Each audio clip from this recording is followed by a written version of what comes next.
13મી September એટલે કે national peanut day એટલે કે મગફળીનો દિવસ।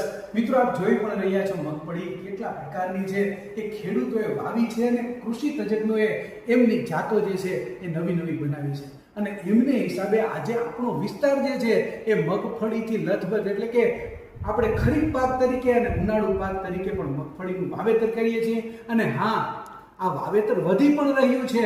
વાવેતર વધશે, ઉત્પાદન વધશે તો એમને હિસાબે ખેડૂતો સમૃદ્ધ બનશે। પણ ખેડૂતો ક્યારે સમૃદ્ધ બનશે? જ્યારે મૂલ્ય વૃદ્ધિ કરશે અને મૂલ્યવર્ધન માટે પોતે કાચી ઘાણીમાં તેલ કાઢીને લોકોને આપશે। આ ઉપરાંત અલગ અલગ ઉત્પાદ જે માની લો કે એમની અંદરથી બટર જે છે એ તૈયાર પીનટ બટર વેચે કે પીનટ બટર મિલ્ક વેચે, આ તમામ પ્રકારની વસ્તુઓ જે છે એ પોતે કંઈક ને કંઈક અલગ કરશે તો ખેડૂતો ખરેખર જે છે એ પોતે એની આવકની અંદર વધારો કરી શકશે। તો આજે નેશનલ પીનટ ડે તરીકે એટલે કે આપણા રાષ્ટ્રીય મગફળી દિવસ તરીકે કલ્પેશ પંડ્યા કૃષિ વત્સલમ તરફથી સૌ કોઈને હાર્દિક શુભકામના।